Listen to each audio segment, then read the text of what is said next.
Hello students, welcome back again. आज की class में हम करेंगे सैलोज थर्ड थ्योरम और सैलोज फर्स्ट सेकंड थ्योरम हम पहले की क्लासेस में डिस्कस कर चुके हैं। सैलोज थर्ड थ्योरम का रिजल्ट भी बहुत इंपॉर्टेंट है। इस रिजल्ट को आगे की थ्योरम्स या क्रॉलरीज में हम डायरेक्ट यूज़ करेंगे। चलिए देखते हैं क्या कहता है सैलोज थर्ड थ्योरम में। The number of Sylow P subgroups of a group G is of the form 1 + k × p।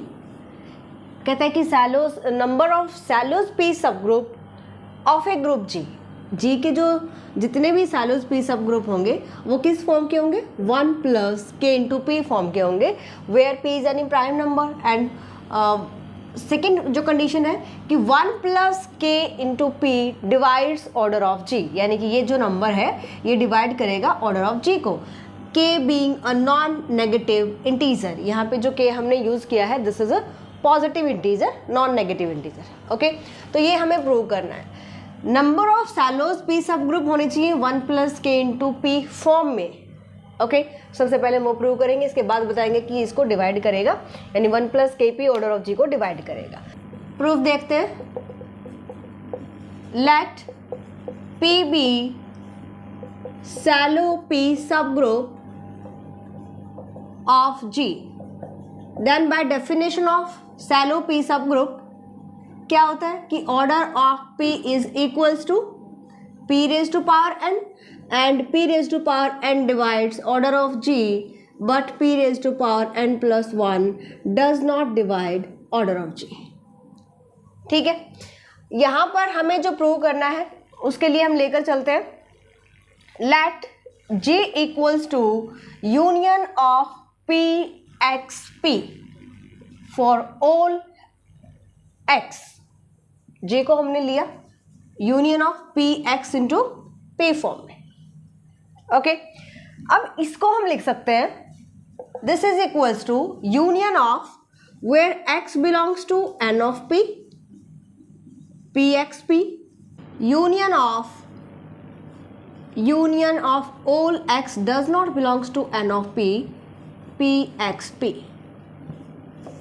ठीक है, इस यूनियन को हमने ब्रेक कर दिया। वो पॉइंट जो x जो नंबर हमने लिया, हर एक x जो n ऑफ p में बिलोंग करेगा एंड यूनियन कर देंगे जो नंबर n ऑफ p में बिलोंग नहीं करता है। इनको ऐड करेंगे तो पूरा का पूरा हमें ये यूनियन मिल जाएगी। ठीक है, और g के नंबर्स को हम इसके यूनियन में लिख सकते हैं। ऑलराइट, अब यहाँ पर हमें देखना है, अगर पहले ये केस डिस्कस कर लेते हैं। If x belongs to n of p, अगर n ऑफ p में बिलोंग कर रहा है, नॉर्मलाइजर ऑफ p में बिलोंग कर रहा है, implies that x × p equals to p × x। Okay, this is implies that pre multiply कर दीजिए p के साथ, p x p equals to p × px। इसको आप क्या लिख सकते हो, px लिख सकते हो, p × p स्क्वायर नहीं होता है। कोशेट जो हम पढ़ते हैं, कोशेट ग्रुप जो हम पढ़ते हैं, क्या आता है हमारे पास, px आता है। Okay, it means px is equals to pxp। समझ में आया? जो हमने कोशेट जो यहाँ पे पढ़े हुए हैं, xp इक्वल्स टू px का क्या मतलब है, px जहाँ पर हमने ग्रुप थ्योरी में कोसेट्स पढ़े हैं उन्हीं का रिजल्ट हम यहाँ पे यूज़ करेंगे। बार बार इन चीज़ों को डिस्कस नहीं करेंगे। p × p स्क्वायर नहीं करना हमें। p और p सेट, अगर p नंबर p का है, p नंबर भी p का है, तो पूरा का पूरा हमारे पास p सेट आ जाएगा। So this equals to px। So px p किसके इक्वल आ गया, px के इक्वल आ जाता है। क्लियर? अगेन देयरफॉर अगर यहाँ पर ये कंडीशन तब आई जब x बिलोंग कर रहा है n ऑफ p।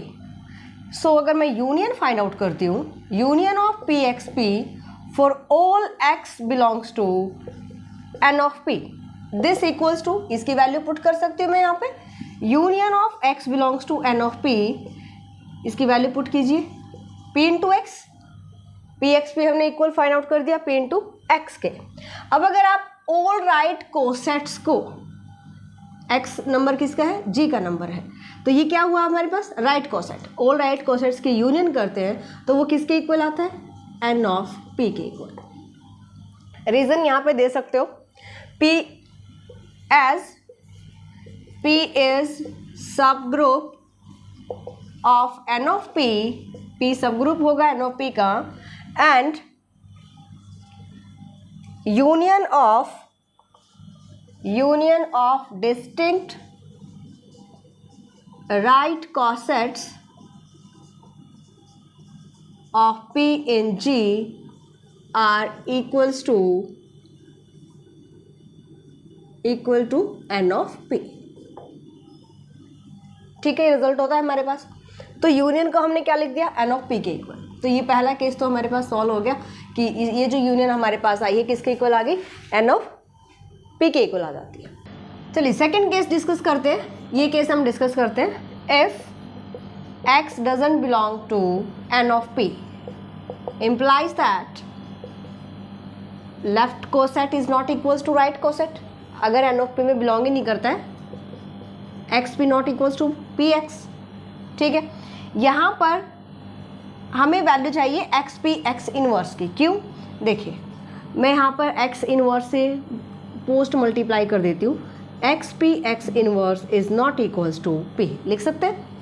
अगर X P X inverse P के इक्वल नहीं है, so we can say that P intersection X P X inverse is proper subset of P. Proper sub group, sorry subset नहीं, proper sub group. हम इसको लिख के देते हैं. P intersection X P inverse is proper sub group of P. ठीक है, and यहाँ पर अगर P intersection P X inverse proper sub group आता है, तो हम ऑर्डर यहाँ पे अगर बताएं, order of P intersection X P X inverse, ये हम पीछे वाले थ्योरम में डिस्कस कर चुके हैं. इसका ऑर्डर होगा पी से लेस होगा. ठीक है, पी का ऑर्डर कितना था, P raise to power N था. यहाँ पर मैं ले लेती हूँ कि इसका ऑर्डर क्या ले लेते हैं, P raise to power M, where M is less than N. समझ गए. इसका ऑर्डर जो है, क्योंकि ये पी का प्रॉपर सब ग्रुप है, तो order of P intersection X P X inverse हम P raise to power M ले लेते हैं, where M less than N. ये हम लास्ट क्लास में डिस्कस कर चुके हैं कंप्लीट. एक और रिजल्ट हम यहाँ पे डिस्कस करते हैं. ऑल्सो ये भी हम पीछे प्रूव कर चुके हैं. पी एक्स पी, अगर मैं ऑर्डर फाइंड आउट करूँ पी एक्स पी का, इसको आप क्या लिख सकते हो, order of P into order of P divide by order of P intersection X P X inverse. लिख सकते हैं यहाँ पर हम. ठीक है, तो हम order of P X P को ये लिख सकते हैं, order of P into order of P divide by order of this. ये हम पीछे प्रूव कर चुके हैं. ऑर्डर ऑफ पी कितना है, P raise to power N. जब आप दोनों को मल्टीप्लाई करोगे तो P raise to power 2n, यानी कि बेस सेम है, पावर ऐड हो जाएंगी. इसका ऑर्डर हमने कितना लिया है, P raise to power m लिया है. मीन्स मेरे पास आ गया 2n माइनस m. ये भी हम पूरा का पूरा पीछे प्रूव कर चुके हैं कि order of P X P हम अगर लेकर चलेंगे तो हमारे पास क्या आएगा, P raise to power 2n minus m. यहाँ पर जो m की वैल्यू हमारे पास है n से लेस. अब जो हमारे पास G सेट है, union of these two sets, यहाँ से अगर मैं लिखूँ order of G is equals to this is, ये हमने किसके इक्वल फाइंड आउट किया, N ऑफ P के इक्वल. इसको स्टार इक्वेशन ले सकते हो. Union of P X P हमने N ऑफ P के इक्वल फाइंड आउट किया. Order of N of P plus summation N doesn't belongs to N of P, order of P X P. ठीक है, यहाँ तक क्लियर. अब यहाँ पर हमें वैल्यू पुट करनी है. Order of N of P हमारे पास क्या आया है, order of P X P हमने यहाँ पे फाइंड आउट किया. इसको आप इक्वेशन नंबर फर्स्ट ले लीजिए, इसका यूज़ कीजिए. यहाँ पर we can say that order of G equals to order of N of P plus, यहाँ वैल्यू पुट कर दे, summation x doesn't belongs to N of P. इसका जो ऑर्डर हमने फाइंड आउट किया, this is P raise to power 2n minus m. Throughout order of N of P से divide कर दीजिए. ऑर्डर ऑफ, यहाँ पर order of G divide by order of N of P. इधर आप divide कीजिएगा N of P से, तो ये आ जाएगा 1 plus summation x does not belongs to N of P is p raise to power 2n minus m divide by n of p, order of n of p। इसको थोड़ा सा इधर लिख देते हैं, p raise to power 2n minus m divide by order of n of. अब यहाँ पर जो p raise to power 2n minus m है, इसको मैं लिखा p raise to power n plus 1 into p raise to power n minus m minus 1। ठीक है, ये जो टर्म है इसको मैं t ले लेती हूँ, p raise to power n plus 1 into t लिख सकते हैं। दिस इक्वल्स टू 1 प्लस मेशन x does not belong n of p raise to power n 2n minus m को मैंने लिख दिया p raise to power n plus 1 into t divide by order of n of p। ठीक है, where t is any positive integer. ठीक है, t यहाँ पे हमारे पास क्या है, कोई भी इंटीजर। यहाँ पर इसकी वैल्यू नेगेटिव भी हो सकती है, खैर हम यहाँ पे सिर्फ इतना लिखेंगे इज एनी इंटीजर। t हमारे पास कोई भी इंटीजर है। ओके, यहाँ से थोड़ा सा मैं रफ कर रही हूँ इसको, ताकि हम आगे का जो कंटिन्यू कर सकें। अब जो लेफ्ट हैंड साइड हमारे पास है, ये वाली साइड, ऑर्डर ऑफ g, अगर order of n of p order of g को डिवाइड करता है तो मुझे यहाँ से एक इंटीजर वैल्यू मिलती है। As left hand side is an integer, so therefore right hand side, इसको हटा रही हूँ यहाँ से, right hand side is also an integer value. ठीक है, अगर ये इंटीजर वैल्यू है, 1 तो है इंटीजर हमारे पास, तो यहाँ से जो वैल्यू मुझे मिलेगी वो भी मुझे इंटीजर वैल्यू ही मिलनी चाहिए। ऑलराइट, तो यहाँ पर हमारे पास आ जाएगा कि जो 1 तो इंटीजर है ही, इस समेशन में जो हमारे पास ये ब्रैकेट में वैल्यू है, so therefore p raise to power n plus 1 into t divide by order of n of p is an integer value, और इसको मैं ले लेती हूँ equals to r, where r is any integer. Clear, क्योंकि ये अगर इंटीजर वैल्यू है तो ये पूरी की पूरी भी इंटीजर वैल्यू होगी जो राइट हैंड साइड पर है। 1 इंटीजर वैल्यू ऑलरेडी है तो ये भी इंटीजर होगा, इसको मैं ले लिया इक्वल्स टू r। यहाँ से मैं वैल्यू फाइंड आउट कर सकती हूँ p raise to power n plus 1 into T की, which equals to r into order of n of p। ठीक है, ये बहुत इंपॉर्टेंट है, इसको हमें आगे यूज़ करना है। इसको मैं ले लेती हूँ। अच्छा, इक्वेशन फर्स्ट ले चुके हैं, इक्वेशन नंबर सेकंड ले लेते हैं। इक्वेशन फर्स्ट हमने यहाँ पे लिया था। ठीक है जी, अब इसको कंप्लीट मैं रफ कर रही हूँ, इसके बाद हम कंटिन्यू करेंगे।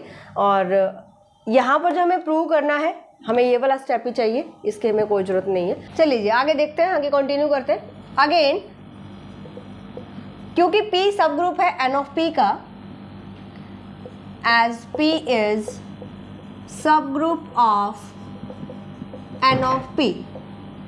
ठीक है, so therefore order of p divides order of n of p। p अगर सब ग्रुप n ऑफ p का तो ऑर्डर ऑफ p डिवाइड करेगा order of n of p को। दैट मीन्स p का जो ऑर्डर था कितना था, क्योंकि सैलो p सब ग्रुप लिया था हमने, p raise to power n divides order of n of p। लिख सकते हैं, क्यों, क्योंकि ऑर्डर ऑफ p हमारे पास था p raise to power n, order of p equals to p raise to power n।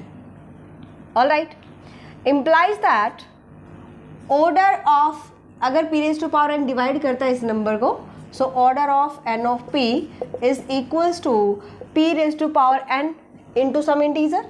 मैं ले लेती हूँ u। ठीक है, इसको ले लेते हैं question number third, order of n of p equals to p raise to power n into u। Clear, अब यहाँ से हम जो r से मल्टीप्लाई कर लेते हैं, क्योंकि मेरे पास जो वैल्यू है ना वहाँ पे इक्वेशन नंबर सेकंड में r into order of n of p की वैल्यू है। अगर मैं बोथ साइड इसको r से मल्टीप्लाई कर दूँ, r into order of n of p equals to p raise to power n into r into u। लिख सकते हैं। अब ये वैल्यू हम यहाँ पे पुट कर सकते हैं, implies that p raise to power n plus 1 into T equals to, इसकी जो वैल्यू है हमने ये वाली पुट कर दी यहाँ से, equals to p raise to power n into r into u। यहाँ पर आप बता सकते हो फ्रॉम इक्वेशन किससे, सेकेंड। ठीक है, from equation second, p raise to power n plus 1 p raise to power n cancel, यहाँ से आ जाएगा p into T equals to r into U. यही हमें आगे जा कर के यूज़ करना है। ये जो आपका रिलेशन आया है p रेज टू पावर या p into T equals to r into U, equation number ले लेते हैं थर्ड। ये रिजल्ट हम यूज़ करने वाले हैं। ऑलराइट, r जो हमने लिया था इंटीजर है, t भी कोई इंटीजर वैल्यू है, लेकिन हमारे पास k क्या होना चाहिए, एनी पॉजिटिव इंटीजर होना चाहिए। अब k कहाँ से आएगा अभी देख लेते हैं। अगर p into T equals to as p into T equals to r into U, ये रिलेशन आया हमारे पास, इसका मतलब मैं लिख सकती हूँ p divides r into you. अब क्योंकि p यहाँ पे प्राइम नंबर है, या तो p r को डिवाइड करेगा या u को डिवाइड करेगा। यहाँ पर अगर p डिवाइड करा दो नंबर की मल्टीप्लिकेशन को, तो वो r को डिवाइड करता है या u को डिवाइड करता है, दोनों केस हम डिस्कस करते हैं। Now if p divides u, मान लीजिए p u को डिवाइड कर रहा है, ठीक है। अगर p u को डिवाइड करता है, इक्वेशन नंबर थर्ड से देखो, फ्रॉम इक्वेशन थर्ड, अगर p u को डिवाइड करता है तो u को आप p के मल्टीपल में लिख सकते हो। u को मैं क्या लिखूंगी, p into any number, k1 ले लेती हूँ मैं, क्योंकि k का हमें यूज़ करना है, ठीक है। u equals to p into k1, यहाँ पर अगर मैं वैल्यू पुट कर दूँ तो यहाँ पे क्या आ जाएगा, p into k1, that means p raise to power n plus 1 into k1। इसका मतलब p raise to power n plus 1 किसको डिवाइड करेगा, order of n of p को। समझ में आ गया। तो अगर u p को p अगर u को डिवाइड करता है, so we can say that u equals to p into k1 from equation third, order of n of p is equals to p raise to power n, u की value put कर दो बस, p raise to power n plus 1 into k1। It means मैं यहाँ पे लिख रही हूँ डायरेक्ट, ये इसका रीज़न है, p raise to power n plus 1 divides order of n of p, लिख सकते हैं भाई, ठीक है। अगर p raise to power n plus order of n of p को डिवाइड करता है, और ये हम पहले बता चुके हैं कि order of n of p सब ग्रुप है g का, तो order of n of p किसको डिवाइड करेगा, इम्प्लाइज दैट, मैं यहाँ पे अगर डायरेक्ट लिखती हूँ p raise to power n divides order of g, कहाँ से आया ये, क्यों, क्योंकि order of n of p divides order of g, अगर क्योंकि इसका सब ग्रुप है, n ऑफ p अगर इसका अगर ऑर्डर ऑफ g को डिवाइड करता है, pn प्लस 1 इसको डिवाइड कर रहा है, तो pn plus 1 order of g को भी डिवाइड करेगा, राइट। बट ये तो कंट्राडिक्शन है, क्यों, क्योंकि हमने स्टार्टिंग में कहा था कि हमने p सैलो ग्रुप लिया था, so p raise to power n divide करती है ऑर्डर ऑफ p को, but p raise to power order of g, और p raise to power n plus 1 doesn't divides order of g, which is contradiction,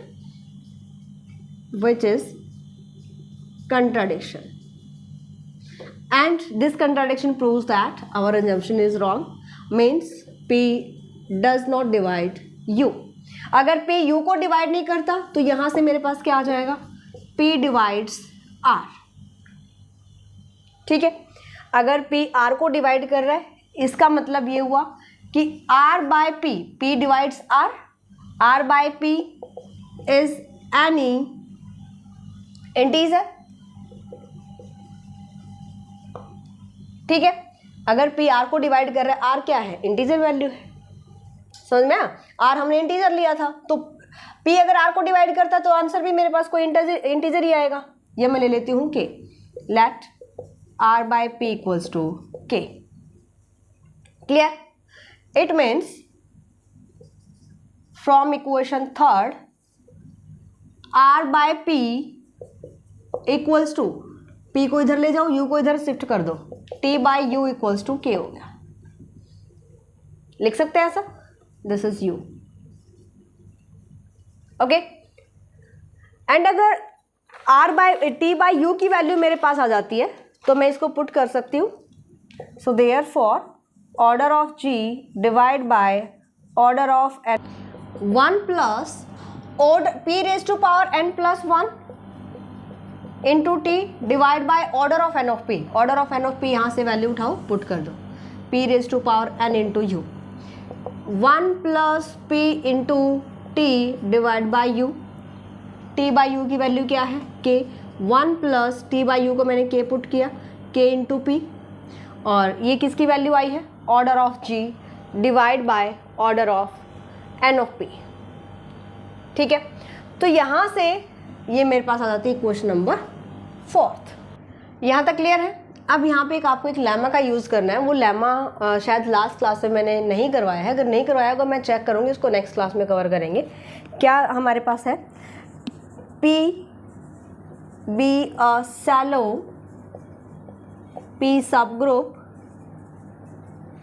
of G, then number of shallow P subgroup of G is equals to order of G divided by order of n of P। इस lemma का हमें use करना है। अभी हमने क्या कहा कि order of G divide by order of N of P किसके इक्वल आ गया, 1 प्लस के इंटू पी के इक्वल आ गया। और हम इस लेमा का यूज़ करेंगे, ये लेमा नेक्स्ट क्लास में मैं प्रूव करवाती हूँ कि अगर P Sylow P subgroup given है जी का, तो नंबर ऑफ सैलोज पी सब ग्रुप ऑफ जी क्या होगा, order of N of order of G divide by order of N of P. तो आप इसको लिख सकते हो कि नंबर ऑफ सैलो पी सब ग्रुप